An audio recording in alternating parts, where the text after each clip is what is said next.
Olá, começou. Só vai esperar o povo entrar.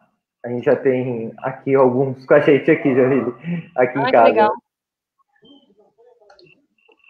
Olá, gente, tudo bem? O pessoal vai entrando, a gente vai dar alguns minutinhos aí com todo mundo. Nesse momento, inclusive, está tendo um pronunciamento, né, do presidente, então a gente está competindo uma questão difícil agora, né? Mas o pessoal está entrando, o Giovanni, a Ágata, tem um pessoal, loja Siddhartha, tem um pessoalzinho entrando, a gente só vai esperando todo mundo se localizar aqui dentro, o pessoal ir entrando, e a gente tenta começar quase que pontualmente. Agora é 5h30, porque a gente combinou, e aí está só mais alguns minutinhos. O Vinícius Arcanjo, poxa, lá de Alfenas, amigo da geografia, Jamile, olha que coisa maravilhosa. Que legal. A Karen entrou, e aí a gente vai esperando o pessoal entrar para a gente começar essa conversa, tá? Tá joia. Eu vou convidar a Jamile também no Instagram, que a Jamile não entrou no Instagram ainda. Onde que é mesmo aqui? Deixa eu ver. Pode ir aí, chat. Não. Já vai convidar a Jamile, já vai estar ao vivo no Instagram também. Opa, deixa eu colocar aqui Jamile. Aqui. Adicionar. Aguardando o Milho Santana. Pronto. Deixa eu pôr, transmitir ao vivo, conectando. Pronto. Eu vou ter que ficar deitada assim, ó, por causa do tripé do meu celular. Tem problema? Não, nenhum problema. Fica até mais exótico a live, né? A live exótica. Isso. No Facebook tá certinho. Aí no Instagram fica virado. É que o celular tá deitado, assim, ó, por causa do tripé. E no Facebook é a câmera, né, do notebook, então por isso tá dando essa diferença aí. Entendi. Tem mais gente entrando, o Renato entrou mais um pessoal. Ó, agora é 5h32, eu não sei se a gente começa já, e aí o pessoal normalmente vai entrando. Camille, tá tudo bem com o Antônio aí?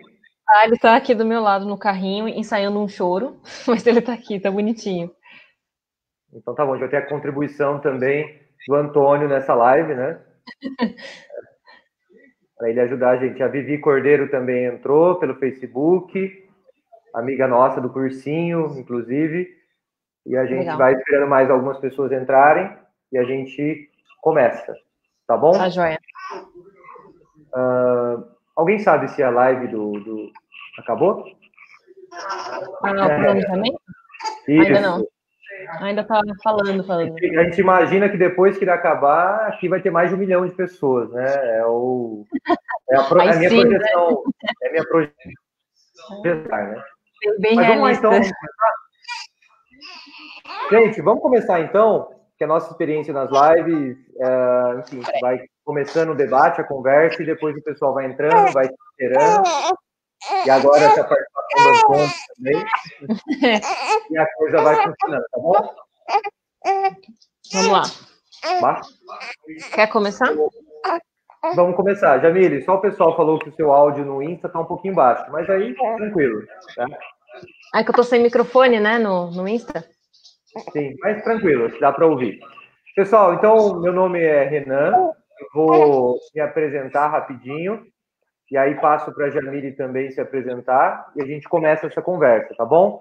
A nossa ideia hoje é debater e conversar um pouco sobre transparência de dados, que é um tema extremamente importante, e é um tema que, enfim, desde sempre tem uma relevância e que é discutido muito pouco em várias frentes, né? Então, meu nome, como eu disse, é Renan.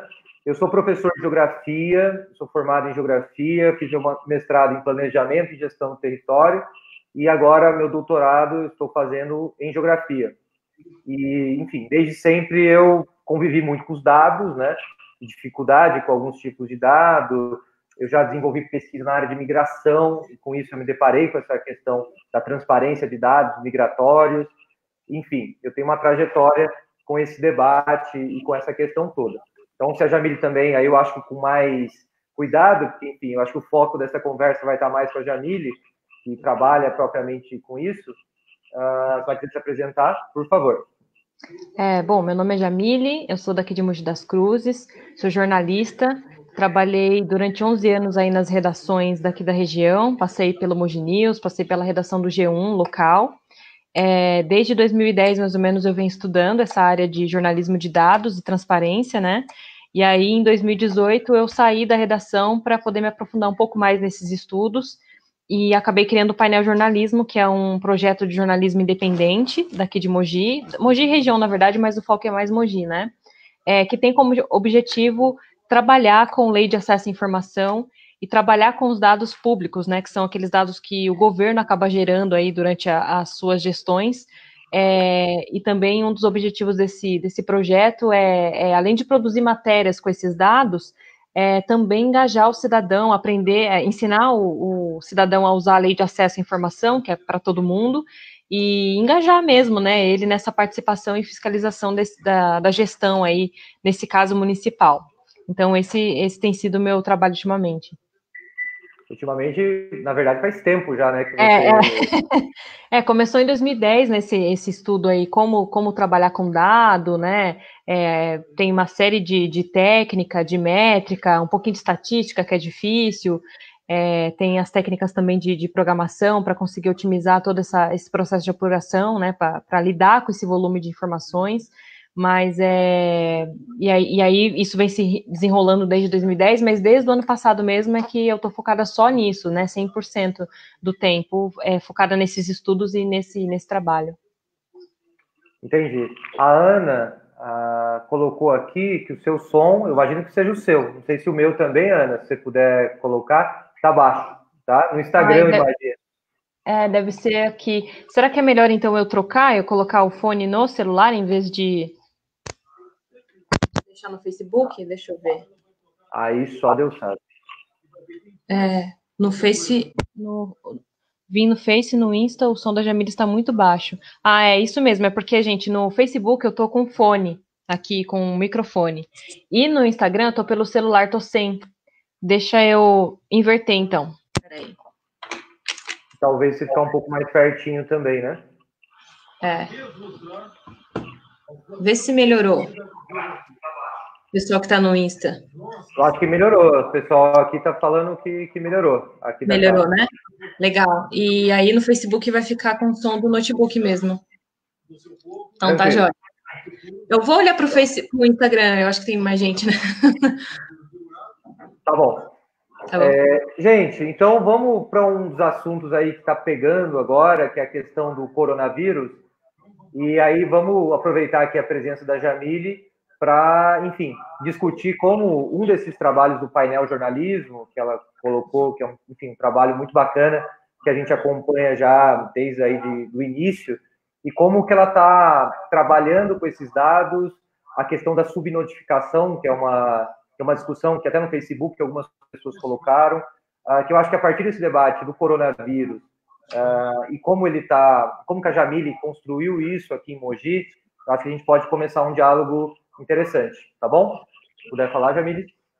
Então, a gente começou a monitorar, né, na verdade, a gente começou a acompanhar os dados, a gente tem um infográfico que é atualizado de segunda a sexta, só feriados e domingos, porque quando as prefeituras não atualizam os dados, a gente também não atualiza, né, a gente depende dessa atualização deles.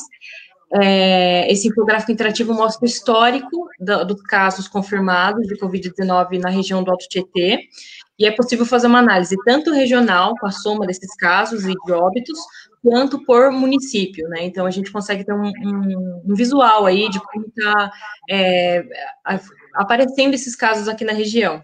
A gente começou um pouquinho depois, né? Foi decretada a pandemia, se não me engano, dia 11 de março. Logo no início, a gente já teve um óbito aqui na região, que começou em Ferraz de Vasconcelos, e aí as cidades já começaram a se mobilizar, né, em todo o Alto Tietê, para acompanhar os casos, e aí a imprensa já estava dando o histórico desses casos, a gente ainda não. Então, a gente correu atrás para buscar o histórico, desde a primeira notificação, desde o primeiro caso suspeito, até o último, né? Então, está sendo atualizado todo dia. Hoje, inclusive, vai ter uma atualização, a gente normalmente faz entre 7 e 9 horas da noite, que é o horário que a nossa fonte divulga esses dados. O que a gente tem feito? São 10 municípios do Alto Tietê. Então, para otimizar esse trabalho, a gente tem pego o dado do CONDEMAT, que é o consórcio de municípios do Alto Tietê, porque eles fizeram um decreto municipal, então todas as cidades que fazem parte desse consórcio, que inclui aí Santa Branca e Guarulhos, eles têm que divulgar por decreto, todos os dias, esse boletim epidemiológico para o CONDEMAT. E aí o CONDEMAT coloca isso numa tabela e publica todo dia. Então, a gente escolheu pegar de uma fonte só, porque cada prefeitura está fazendo do seu método. Então, ligar para 10 cidades todos os dias ia ficar meio impraticável, né?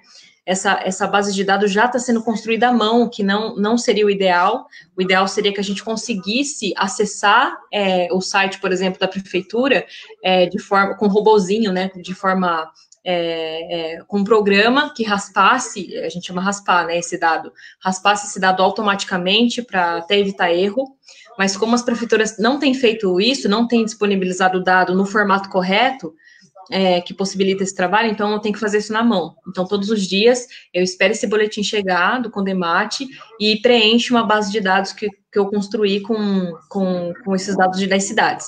Então, além dos dados que eles divulgam, de caso suspeito, caso confirmado, óbito, a gente faz algumas outras análises, que é taxa de casos por habitante, personalizado para cada município, e agora a gente começou a fazer nessa semana índice de letalidade.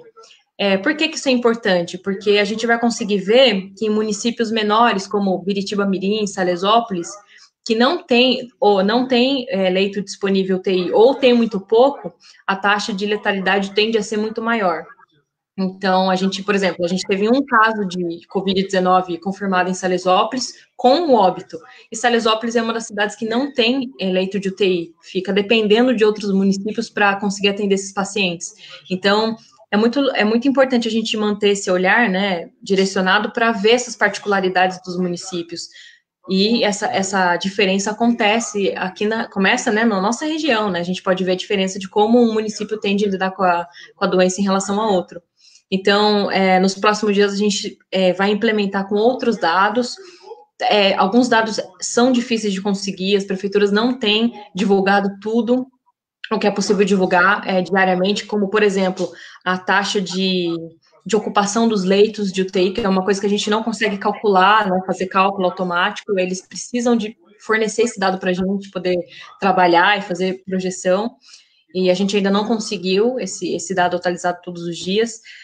A gente também tem buscado dados por bairro. A gente solicitou, semana passada tinham 9 cidades, né, daqui da região com óbitos já confirmados por Covid-19. A gente solicitou para esses municípios de quais bairros são essas vítimas, né, para ver se de repente havia um bairro com mais casos do que outro, tudo mais. E os municípios não querem divulgar. O único município que divulgou sem qualquer problema a lista de bairros foi Ferraz de Vasconcelos.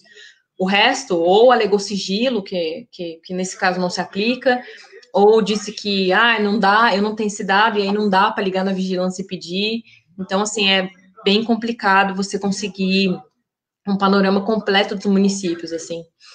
Isso sem falar na subnotificação natural da questão da Covid, né? Que a gente pode até abordar um pouquinho mais para frente, mas hoje a gente tem enfrentado um pouquinho esse problema de transparência, assim, na divulgação dos dados, né? E aí, Jamília, eu estava pensando, talvez antes da gente voltar a falar um pouco mais, eu queria saber sua opinião sobre algumas coisas relacionadas a essas tendências do coronavírus aqui no Alto Tietê, mas historicamente, principalmente em Mogi, que eu imagino que você acompanhe mais, mas também em outros municípios, historicamente, no seu trabalho, você teve dificuldade com essa questão da transparência de dados aqui no município de Mogi, mas também em outros aqui da região? Ou sempre foi uma coisa mais tranquila, você precisou de um dado e ele veio de uma forma profissional, de uma forma correta, principalmente o dado público, né, que deveria ser público? Não, na verdade, trabalhar com transparência no âmbito municipal tem sido muito difícil, tem se mostrado um desafio muito grande, porque, assim, A Lei de Acesso à Informação, ela existe desde 2012, né, e ela estabelece ali critérios que determinam o que um órgão público tem que divulgar sem ninguém perguntar, e também estabelece qual é a forma que o órgão público tem que fazer para deixar que o cidadão pergunte coisas para ele. E aí, no âmbito federal e estadual, existem decretos, regulamentos específicos, né, que facilitam esse trabalho. Então, você faz um pedido de acesso para o órgão federal ou para o estadual, ainda que você não consiga o acesso imediato, você tem instância para recorrer, você consegue enxergar uma estrutura onde você pode buscar essa resposta, né? E ela normalmente vem estruturada. Agora, no âmbito municipal, o que a gente percebe é que na região acho que só tem dois municípios que têm essa lei regulamentada, ou seja, só em 2 municípios da região do Alto Tietê você consegue saber qual é o servidor que está com a sua demanda, qual que é o status do seu pedido de informação, por que ele foi negado ou não, ou consegue a resposta, de fato. Mogi das Cruzes não é um deles, o que é um absurdo, né? Mogi das Cruzes é uma cidade grande. E aí, por exemplo, eu tenho feito pedidos de lei de acesso para Mogi desde 2016. Eu nunca tive uma resposta coerente com o que eu queria ouvir do município. As respostas são sempre, procura no site, ou então, não temos obrigação de responder isso, já recebi esse tipo de resposta. Então, a gente percebe que existe uma imaturidade muito grande dos municípios em lidar com a lei de acesso. E isso é muito grave, né? Porque o sigilo da informação deve ser exceção. E aqui a gente percebe que no município ele é tratado, a transparência pública é tratada como uma ferramenta política, né? O político ele é transparente quando ele quer e aí ele se vangloria disso, quando na verdade a transparência é um direito fundamental, ela é regra, né? Então a gente tem enfrentado sim essa dificuldade e por isso que eu comecei esse trabalho no painel, para engajar mesmo o cidadão e fazer ele entender que a lei de acesso é para ele também. Qualquer cidadão pode pedir qualquer informação para o município, e o município só não divulga se não tiver esse dado ou se ele for sigiloso. E aí, para colocar um documento em sigilo, também tem um passo, né, que o órgão pode cumprir, ele deve publicar um decreto dizendo quais são os documentos que são sigilosos naquele município, naquele local. E esses documentos só podem ser decretados sigilosos se a divulgação deles apresentarem um risco para o município, para a segurança do município, por exemplo. O que não é o caso nos dados da Covid-19, por exemplo, né? Em que você saber onde tem um caso, qual bairro tem mais caso, é importantíssimo. Então, assim, a gente tem uma longa batalha pela frente e precisa muito das pessoas, do cidadão, dos líderes comunitários, até da classe política mesmo, defendendo a lei de acesso, para ela funcionar de fato, porque não funciona. Entendi. Até o Giovanni está aqui na live, e ele algumas vezes já caçou alguns dados, né, em relação à prefeitura aqui de Mogi, um negócio de pasta de dente, eu lembro umas discussões assim. Depois o Giovanni até coloca aí nos comentários. Mas o que você percebeu nesses últimos anos, Jamil, em relação à população e o acesso de dados? Você acha que o pessoal tem tentado se apropriar mais dessas ferramentas? Enfim, o debate político e público, né, sobre coisas públicas tem se intensificado? O que você percebe nesses últimos tempos? Porque um dos papéis do painel é exatamente esse, né? Você gostaria que as pessoas acessassem mais esses portais de transparência, que conseguissem manusear esse tipo de coisa, né? Então, eu percebo que, assim, o cidadão comum ainda não tem essa ferramenta na mão, assim, né? Eu não sei se o porquê, na verdade, né? Não sei se é falta de tempo, que as pessoas... Acaba não dando tempo mesmo, né? De você ir lá no site da prefeitura e ter que procurar entre N documentos um contrato, por exemplo. É muito difícil, né? Você ter tempo para isso. Então, a gente acaba deixando para os jornalistas, para os líderes comunitários, para a própria classe política fazer isso, né? O que eu vejo é que a lei de acesso tem sido usada, assim, mas por um grupo bem específico, assim. Eu tenho conversado com alguns líderes comunitários, né, desde o ano passado, comentado sobre a lei de acesso com eles, e muitos nem conheciam a lei de acesso, mesmo ela estando tanto tempo aí já funcionando. E eles usam de outras ferramentas para tentar conseguir informações. Então, por exemplo, tem muito líder comunitário que protocola ofício ainda na Câmara, na Câmara e na Prefeitura, né, aquele ofício antigo, às vezes tem informação que eles são até cobrados, né, para poder ter acesso àquela informação, o que a lei de acesso determina que é gratuito. Então, assim, eu acho que ainda tem muita gente que não conhece o poder da lei de acesso à informação, inclusive políticos, inclusive servidores, inclusive equipe da própria comunicação não sabe como ela funciona. Então, a gente precisa mesmo amadurecer, assim, essa ideia e esse conhecimento sobre lei de acesso. Se vocês me permitem, eu posso arrumar aqui o celular do Instagram, vou descer ele um pouquinho, vamos ver se fica melhor. Claro. E aproveitando, já tem uma pergunta aqui que eu achei interessante, e você já, se quiser responder, Jamile, quem deve ser responsabilizado pelo não cumprimento da lei de acesso? Quem deve ser responsabilizado? Peraí, deixa eu virar aqui. Sim. Desculpa, gente. Vamos lá. A lei de acesso, ela prevê, né, que o órgão público tem que divulgar uma série de documentos. Eu acho que não vai dar certo deixar o celular aqui. Peraí, deixa eu tentar. Só um minutinho. É que ele tá com fone embaixo, eu não tô conseguindo. Vida, você pode me ajudar aqui? Gente, desculpa, que eu tô com uma mão só, com o bebê aqui no colo. Aqui tá com fone. Depois eu vou aproveitar e já vou colocar uma questão da moradia também para a Jamile refletir. Foi um caso específico aqui em Mogi sobre o acesso a dados públicos de terrenos da prefeitura, né? A questão da moradia, mas enfim.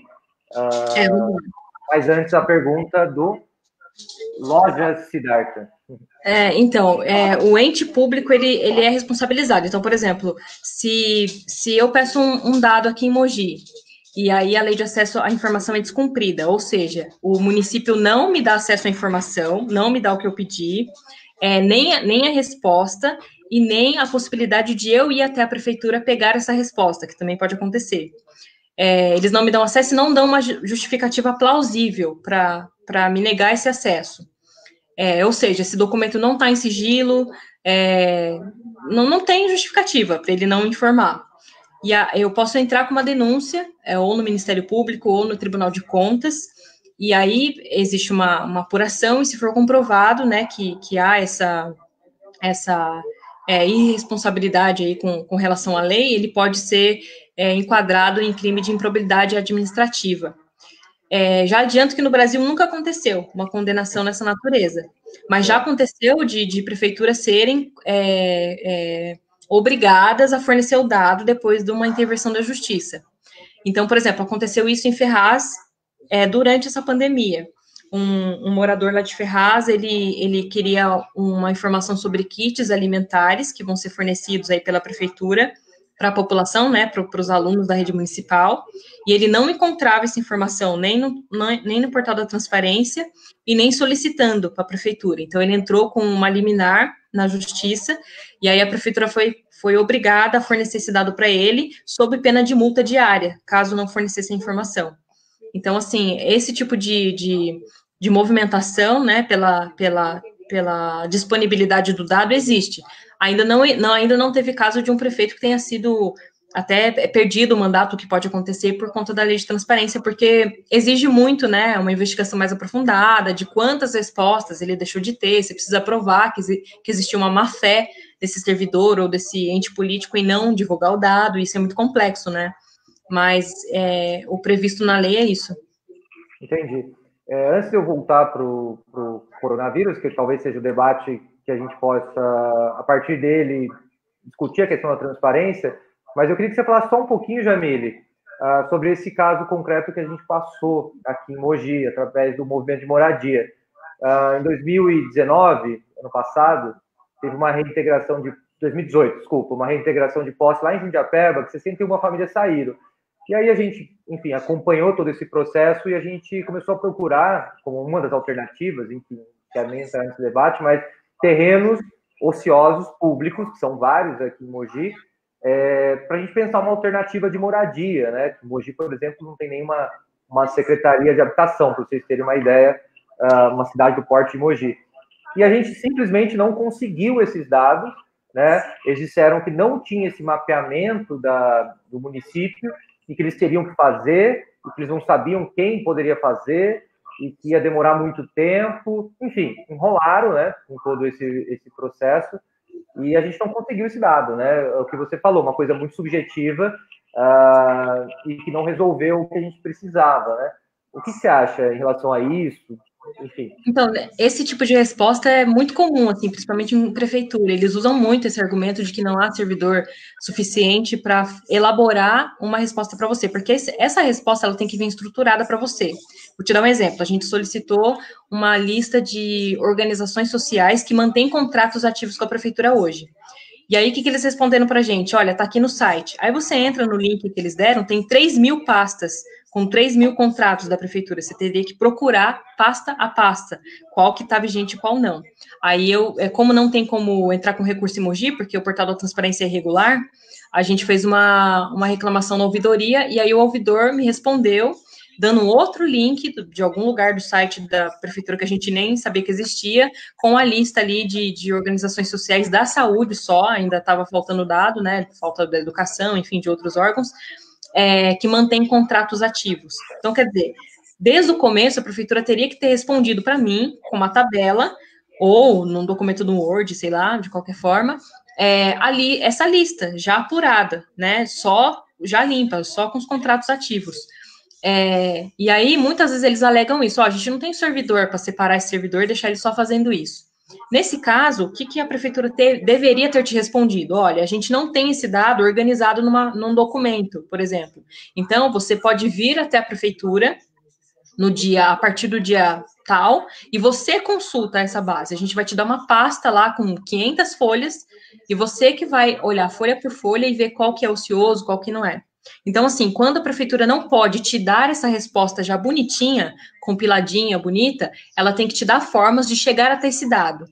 Então, assim, se você pedir mapa, por exemplo, eu quero mapa lá do meu bairro, e aí a prefeitura falou, olha, a gente só tem esse mapa físico, a gente não tem ele digital. Isso não quer dizer que ela não está te respondendo, ela tem que te dar a chance de ir até a prefeitura e ver com seus próprios olhos esse mapa físico, e aí você tem que arrumar um jeito de documentar esse mapa para você poder usar, entendeu? Então, assim, o não acesso ao dado tem que ser sempre exceção, sempre. Então, falta de servidor não é desculpa, horas de trabalho não é desculpa, inclusive tem regulamentação no nível federal que estabelece o que é o trabalho excessivo. Quando você falar, vai demorar muito para o servidor fazer essa compilação, quantas horas é demorar muito? Então, a regulamentação serviria para isso também, que o município também não tem regulamentação. Mas, no resumo, é isso. Quando a prefeitura não tem o dado pronto para te mandar por e-mail ou por carta, ela tem que te dar formas de acessá-lo. Então, você poderia, como o Mogi não tem como fazer recurso, você poderia ter procurado o Ministério Público, Tribunal de Contas, para denunciar, e aí esses órgãos obrigar a prefeitura a te dar o acesso. E aí a Aline perguntou se esses processos, que, enfim, normalmente não tem retorno, como você disse, se demoram muito. Costuma? A Lei de Acesso à Informação, ela estabelece que a prefeitura tem que responder dentro de 20 dias, podendo ser prorrogáveis por mais 10. Só que essa prorrogação, se ela precisar de mais tempo para te responder, ela também tem que ser avisada logo de cara. Então, por exemplo, eu fiz um pedido de acesso à informação hoje. Estou pedindo aqui hoje o volume de multas que a prefeitura aplicou, multas de trânsito, por exemplo, que a prefeitura aplicou no ano passado. O correto é ela já me dar acesso assim que eu peço, em 24 horas. Se o dado está fácil, ele já tem que te responder. Se não, ela tem 20 dias para elaborar essa resposta. E se ela precisar de mais tempo, se ela vê que seu pedido é mais complicado, precisa ali de uma apuração e tal, aí ela pode já te avisar logo de cara, olha, fulano, recebemos o seu pedido, só que vamos precisar prorrogá-lo por mais 10 dias. Tudo tem que ser avisado. O que acontece em Mogi? Mogi, primeiro que eles não avisam nem quando receberam de fato seu pedido de acesso. Você entra lá no site, faz um pedido de acesso, não recebe nem e-mail falando, olha, chegou, para começar, tudo errado. E aí, eles também não avisam quando prorrogam. Então, assim, dá o tempo, dá a data deles responderem, são 20 dias. E se você não recebe a resposta, você também não recebe uma justificativa por que atrasou. E o correto é ter essa justificativa.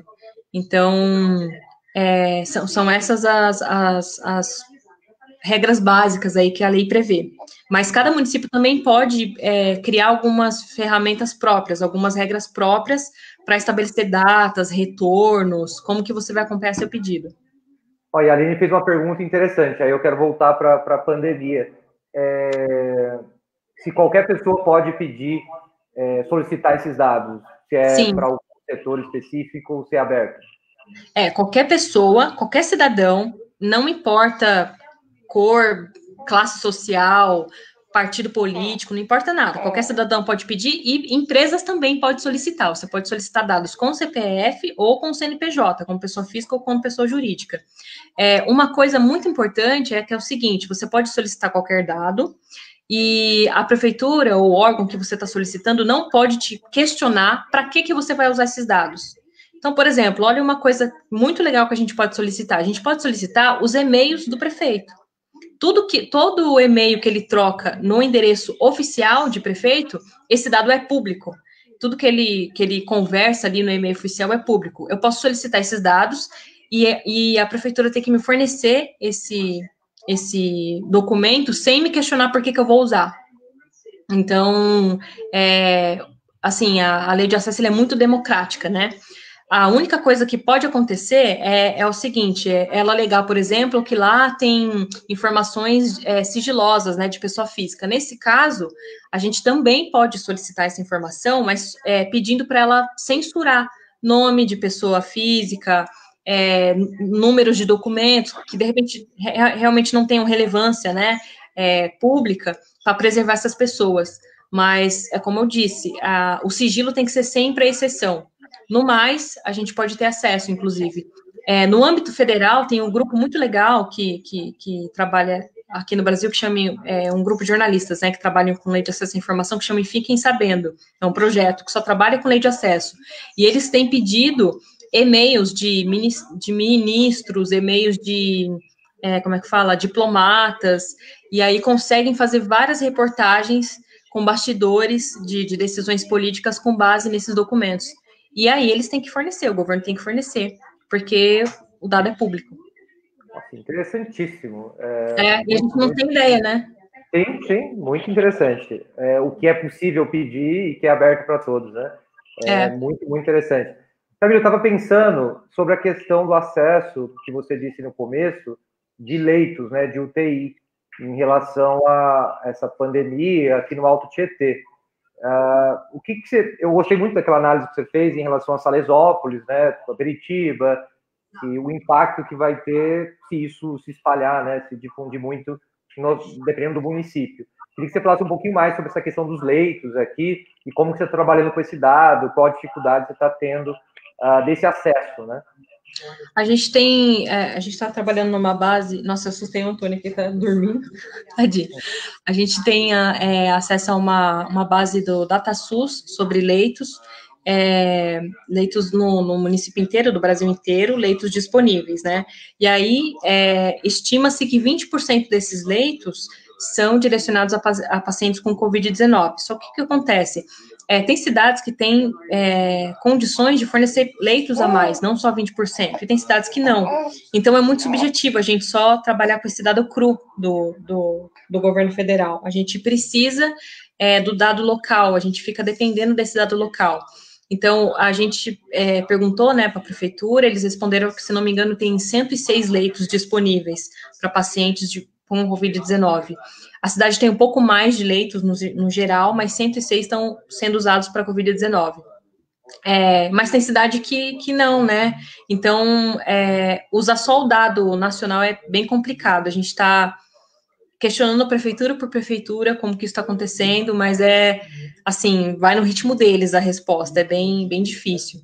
Mas a gente está tentando traçar esse cenário, e tem um outro projeto chamado Corona Cidades, que é muito legal, que com base nesses dados do Ministério da Saúde, eles conseguem prever qual é o impacto do isolamento social e o impacto no atendimento hospitalar de cada município. Então, a gente também está fazendo uma reportagem, a gente deve publicar semana que vem um cenário aí para Mogi, por exemplo, mantendo isolamento, quanto tempo Mogi aguenta sentem um colapso aí nos hospitais, se mantiver o isolamento.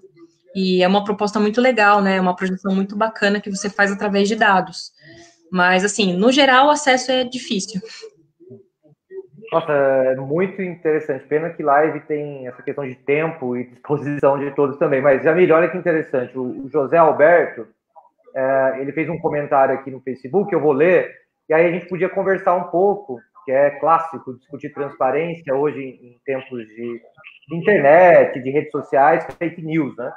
E a importância de um jornalismo de dados, um jornalismo, não sei se posso usar a palavra científico, mas enfim, que leve em conta dados concretos, consolidados e reais. Mas olha o que ele diz. Importante isso, interessante é que seria útil para os três poderes, pois ajudaria a neutralizar as fake news. Sempre bom lembrar o caso do BNDES. Todas as informações relevantes sobre os grandes contratos estavam lá, disponíveis e compiladas. Especificamente sobre o Covid-19, me parece ser um problema global, em parte aceitável em função do escasso número de testes. Parabéns pela iniciativa. Enfim, ele puxou um leque grande aí de questões, mas eu fico pensando muito no trabalho do painel jornalismo, nessa perspectiva de dados e de uma fonte confiável, sabe? Porque hoje você encontra nas redes, e, enfim, juventude, mas eu acho que em todas as faixas etárias, são muito influenciadas por informações fake news, mentiras, especulações e tal. Então, como você imagina essa questão de fake news e a questão do coronavírus também, cada absurdo que a gente escutou por aí, né? Como você imagina essa questão de fake news e agora com o coronavírus isso também, né, está se refletindo? Então, esse foi até um argumento, essa questão do combate à fake news, um argumento que eu usei com um dos assessores de imprensa que não quis me dar dados por bairro de óbitos. A gente questionou uma das prefeituras e o assessor respondeu assim, mas se eu te falar em qual bairro tem óbito, essas famílias vão começar a ser discriminadas pelos demais moradores do bairro e tudo mais. E aí eu respondi para ele, olha, desculpa, mas é um dado público e, assim, você precisa informar aquela população daquele bairro que ela precisa tomar cuidado, que o vírus está circulando ali, que já teve uma morte. E divulgar esse dado, dar transparência para o que está acontecendo, é combater fake news, porque a partir do momento que você não divulga nada sobre isso, em lugar nenhum, canal nenhum, você está abrindo uma brecha para as pessoas falarem o que elas quiserem no Facebook, assim, e várias prefeituras estão enfrentando esse problema de fake news nas redes sociais, porque elas não divulgam o suficiente. Então, assim, inclusive, fake news com relação a gastos realizados para o combate de Covid-19, né? A gente teve uma live aqui, se não me engano, acho que foi ontem, antes de ontem, com o prefeito de Mogi, ele falando que ele estava sendo vítima de fake news na rede social, o pessoal questionando o gasto que ele tem feito para combater a pandemia aqui no município. Mas óbvio, né? Se você não dá transparência suficiente para a informação estar acessível para o cidadão, ele vai acreditar na informação que ele está recebendo mais fácil, né? E aí, nesse momento, a informação que ele está recebendo mais fácil é aquela que não é apurada, né? Que é inventada, ou então, se não é inventada, pelo menos é aumentada, né? Então, assim, dar transparência para toda a gestão pública é você também proteger a gestão que você está fazendo. E eu sinto que existe um pouco de resistência, assim, dos municípios em adotar essa prática de transparência até como proteção. Eles acham que se você divulgar o dado, isso vai ser usado contra o governo. Se você fizer um mau governo, sim. Mas se você tem um governo que faz tudo certinho, né, que pelo menos tenta aí, dentro do possível, a gente sabe que não é fácil também, né, mas dentro do possível fazer o que deve ser feito com dinheiro público, não vai ser um problema a transparência, né?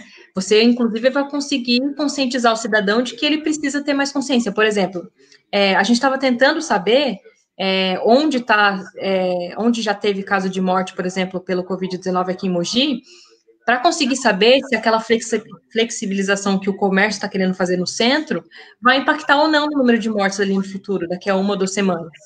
Então, sem esse dado hoje, de onde estão os casos, a gente não consegue saber se você permitir que o comércio abra, se isso vai ter um impacto ou não. E as pessoas precisam saber. A gente precisa saber se nos bairros de periferia tem mais caso, se o vírus está circulando muito mais em bairros de periferia ou não, como tem acontecido em São Paulo, como São Paulo divulgou um mapa aí por bairro, que comprova, né, que nos bairros mais afastados o vírus circula muito mais. E aí, que política pública a gente exige se a gente não tem informação? Então, assim, a gente precisa brigar por isso, assim, como cidadão, assim. Inclusive, eu até falaria para cada cidadão, se quiser solicitar dado do seu bairro, entra lá no portal da sua cidade de transparência e faça esse pedido. Eu quero saber quantos casos confirmados, quantos casos suspeitos tem no bairro X no período tal. E porque se começar a vir bastante pedido, talvez mude essa chavinha assim dos governos em fornecer essa informação que é pública e muito relevante nesse momento para a gente poder se precaver, a gente poder tomar alguma atitude para diminuir aí esse número, né, de contaminação. Sim. Gente, já foi 40 minutinhos. Eu queria saber se tem perguntas, porque aí a gente vai discutindo, conversando sobre essas perguntas, e aí já vai caminhando para o fim. E o que o Cadu colocou aqui é interessante, né? E o que a Jamile disse também, como que os governos vão tomar decisões, por exemplo, nesse momento, em relação à reabertura do comércio ou não. Está sendo um debate duro aqui em Mogi, né? A gente tem escutado, enfim, diversas coisas. E essa decisão tem que ser tomada a partir de dados concretos, dados estatísticos, dados trabalhados, apurados, e para aí sim, né, os governantes tomarem posições, e não em cima de achismos e modismos e correntes de WhatsApp, aquelas correntes absurdas e tudo mais, né? A gente sabe que às vezes espalha desinformação e que forma opinião. Então, enfim, é importante que o Cadu colocou também. E nesse sentido, eu acho assim muito bacana o trabalho do painel jornalismo, né, da Jamile e tal, que faz um trabalho muito sério, né, em relação a isso. E enfim, e que assim dá demais para você balizar uma pesquisa e uma tomada de decisão a partir do que você olha no site da Jamile. Então, eu recomendo demais o pessoal aí que não conhece o trabalho do painel, que dê uma olhadinha, que tem reportagens aqui da nossa região super interessante, tá bom? Não sei se tem perguntas, colocações, comentários, se a galera tiver alguma coisa, aproveitar aqui a Jamile, né? Não é todo dia que a gente tem uma pessoa tão capaz e, enfim, já trabalhou tanto com essa temática, mas me preocupa muito, né? Particularmente como pesquisador, você vê, principalmente os governos, né? A população, obviamente, como a Jamile disse no começo, ela tem todo um trabalho com o painel também de, enfim, fazer workshops, conversas para que a população se aproprie, né? Dessa questão da transparência e das ferramentas. Mas, para mim, é uma coisa assustadora quando você vê o poder público, né, prefeituras, Estado, governo federal, tomando decisões baseado em nada, sabe? Baseado em dado não comprovado, dado não científico. Isso é uma coisa que, particularmente, me assusta muito, sabe? A população, obviamente, é um grande problema também, que tem a ver com aspectos estruturais, a educação do país e uma série de coisas, né? Mas o poder público é um negócio inconcebível, né? Sim. E eu acho curioso também o que a Jamile fala, se as prefeituras, no nosso caso aqui, fizessem o trabalho bonitinho, não tem por que ter medo de uma transparência de dados, né? Porque isso traria uma clareza para todo mundo e seria muito mais fácil de debater, de poder se apropriar da coisa toda, né? Mas o que eu particularmente presenciei com essa questão da moradia e outros amigos também de movimentos sociais é uma dificuldade muito grande de conseguir esses dados, né? Uhum. E aí eles nesse seu caso tem duas situações que podem ter acontecido. Ou eles têm o dado e não quiseram divulgar, que eu acho bem provável, ou a prefeitura não está organizada, como deveria estar organizada. Isso também seria relevante de saber, né? Eu tenho uma secretaria de habitação, enfim, um departamento de habitação que não tem essa informação na mão, e como que ela toma decisão, né, sem essa informação?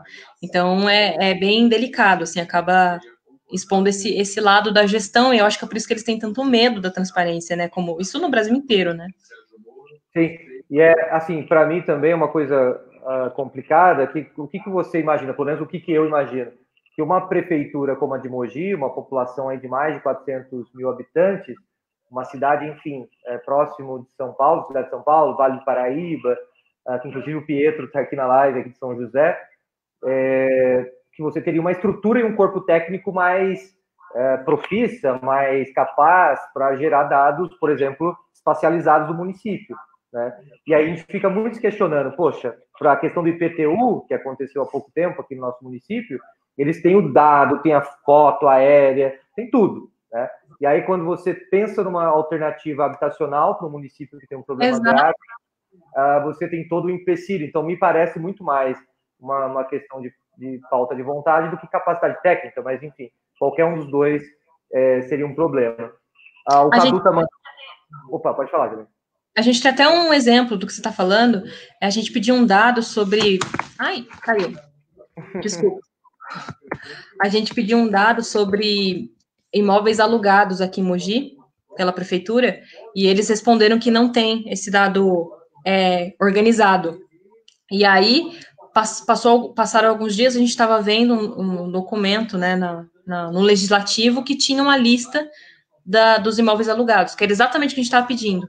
E eles responderam via lei de acesso que não existia essa informação. Então, quer dizer, a informação tem, ela está lá, em algum lugar, né? A administração pública produz muita informação todos os dias. Então, falta um pouquinho também de vontade política, de treinamento técnico, para fazer essa informação chegar em quem tem que chegar, que é o cidadão, quando ele solicita, né? Então, como eu disse, o que eu tenho percebido aqui nos municípios, a transparência acontece como como é que fala?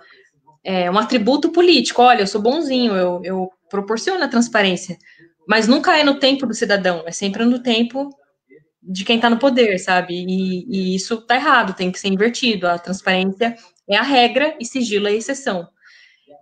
Tem só uma coisa que eu queria falar sobre essa pandemia, que também é um aspecto muito próprio dessa pandemia, que é uma situação que a gente nunca viveu hoje com relação a dados, que é a seguinte, mesmo com todo o esforço que tem acontecido dos municípios, né, dos governos em publicar aí diariamente os dados, a gente já está vivendo uma subnotificação, porque não é todo mundo que está sendo testado, né? Então, a gente tem o dado de quem chega a ser atendido, mas tem muita gente que ou teve a doença e não apresentou sintoma, ou então acabou morrendo sem procurar atendimento médico, tem casos assim, e aí ela não é atribuída a doença. Então, assim, a situação é grave, a gente precisa tomar cuidado, porque o vírus está muito mais espalhado do que a gente tem ideia, né? A gente só vai saber o tamanho disso com dados daqui a alguns anos, analisando aí as curvas, né? Enfim, mas por isso é tão delicado dar transparência agora, nesse momento, em tudo que a gente puder dar, porque isso que vai nos dar uma ideia de como está a situação real nos municípios, principalmente, né? Então, onde tudo começa. E a Aline perguntou também, eu perdi aqui, mas se para solicitar os dados é necessário algum cadastro ou informar quem está solicitando? Imagina Sim. que seja... Só para garantir que esse dado está de fato sendo pedido por alguém, né, não por um robô, enfim, não por alguém, né, as prefeituras podem solicitar o seu nome completo e algum documento, ou RG ou CPF. É sempre ou um ou outro, ela nunca pode exigir os dois. E ela também não pode te exigir que você dê informações a mais que inviabilizem o seu pedido. Então, por exemplo, tem portal, teve o portal de Suzano, fez isso, eu até denunciei para a comunicação, para eles arrumarem isso. Quando você entra lá no portal da transparência de Suzano, você tem que colocar o número do seu RG e o nome da sua mãe. Vamos supor que você não conhece a sua mãe, você é um adolescente que sei lá, mora em um abrigo para adolescente, você não tem o registro lá da sua mãe, e aí você não consegue fazer um pedido de acesso? Não pode. Então, o órgão público tem que facilitar, o seu nome completo, o seu RG ou CPF e só. E talvez eles possam pedir o seu endereço, caso você peça que a resposta venha por carta. Se não, é um e-mail. Então, existe sim esse controle, esse cadastro que eles fazem, mas são dados, assim, bem específicos. Eles não podem te exigir responder mais do que isso. Entendi. Bem legal. A Valéria entrou aqui também, o Bruno, e o Jair Pedrosa mandou uma mensagem aqui, Jamile. Muito bom esse debate sobre a lei de acesso. Seria legal, Jamile, você formatar um curso à distância EAD. Se eu não me engano, você tinha um curso antes, né, dessa pandemia, para lideranças e organizações sociais para utilizar essa ferramenta. A rede nossa Mogi das Cruzes está à disposição de vocês. E parabéns aí pela iniciativa da live. Então, Jair, até respondendo, a gente já até ensaiou várias conversas aí com a Rede Nossa Mogi para fazer isso, é meu sonho. Eu comecei a escrever um curso antes dessa pandemia e antes de eu ganhar o Antônio. E aí, meio que essa pandemia atropelou as coisas, eu não consegui fazer ele presencial, mas a ideia, Jair, é que ele seja online sim, para todo mundo conseguir fazer. Então, eu já tenho ele escrito, falta só gravar as aulas, e aí a gente consegue colocar lá na plataforma do painel para todo mundo acessar e fazer o curso sim, é uma das missões aí do painel jornalismo. O Jamile, a Angélica mandou uma mensagem também. Sabem dizer se há algum levantamento de dados referente à violência contra a mulher, por exemplo? Em tempo de isolamento social, seria um dado importante para o município, uma vez que temos uma DDM e abrigo para mulheres. E assim, sim, a Jamile vai responder, obviamente, mas tem vários dados sendo produzidos em outros municípios que têm apontado um aumento, né, da violência contra a mulher nesse momento. E aí, será que hoje tem alguma coisa, Jamile, você sabe? Então, eu posso verificar, de fato, aliás, a pauta é muito interessante, assim, a gente acaba sendo atropelada por um monte de coisa e não dá tempo de ver tudo, né, mas essa é uma pauta, assim, importantíssima de se ver localmente, né, até porque eu lembro de ter lido em algum lugar essa semana que na Grande São Paulo aumentou muito o número de casos, né, a gente tem como solicitar dados da Delegacia da Mulher, embora também seja um pouco difícil, mas dá para solicitar, inclusive, lei de acesso,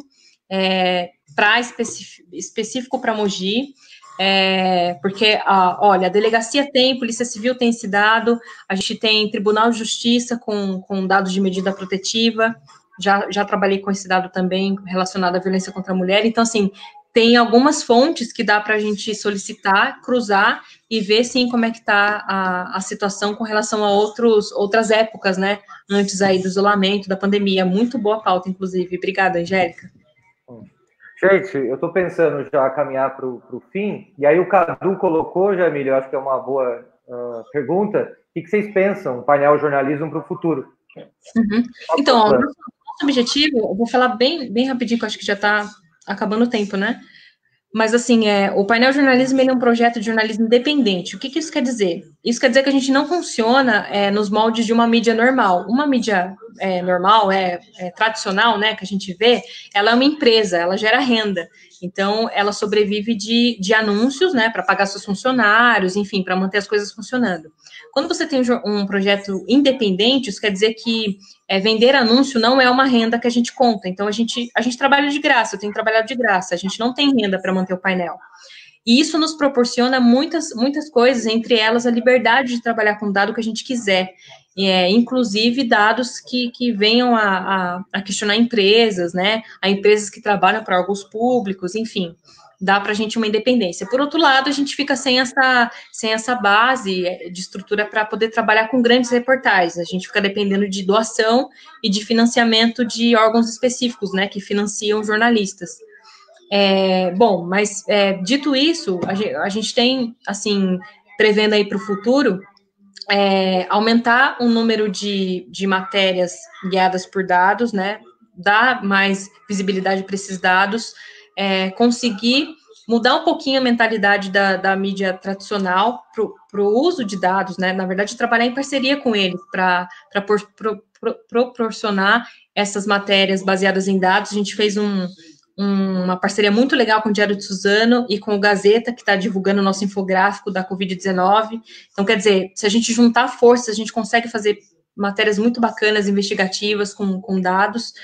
E também uma das apostas é oferecer cursos, né? Tanto esse gratuito de lei de acesso para qualquer pessoa, quanto alguns cursos específicos para jornalistas com técnicas de como trabalhar com dado, como trabalhar com infográfico. E aí, essa vai ser a renda que o painel vai ter para investir na estrutura, né? Para poder produzir outras pautas, contratar mais gente, para ajudar a gente a criar outro tipo de conteúdo. Então, é o que a gente vislumbra aí, trabalhar nesse sentido. Continuar sendo independente, né? Opa!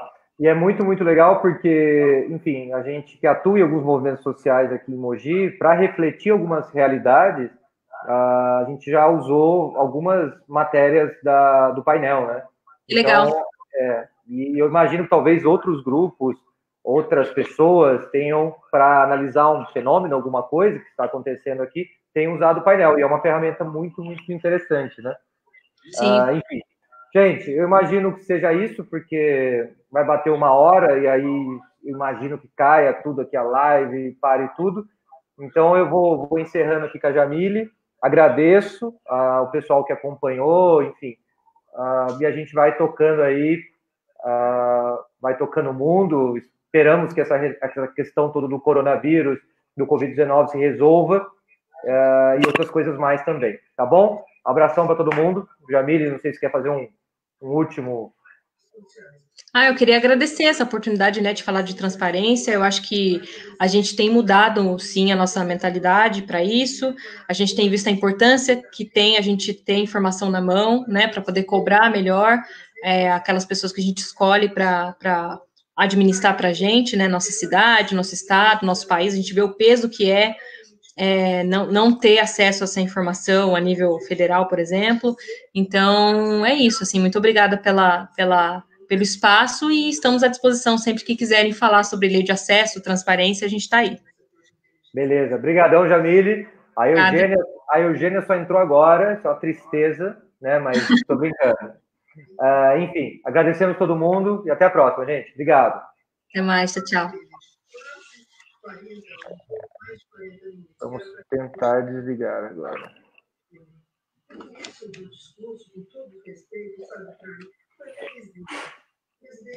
Eu não sei desligar. Tristeza.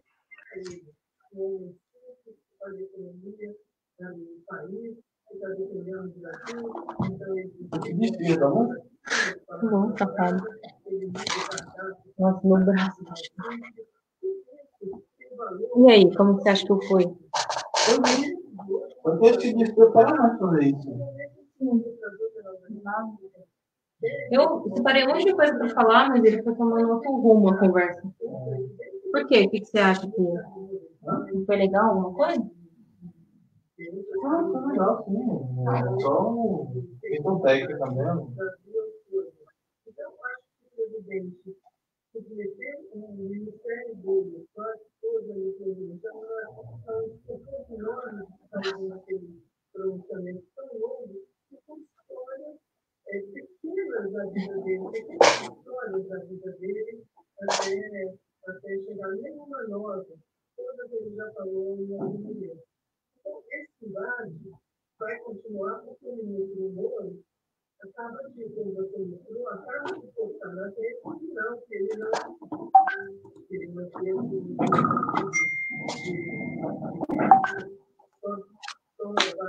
Alô?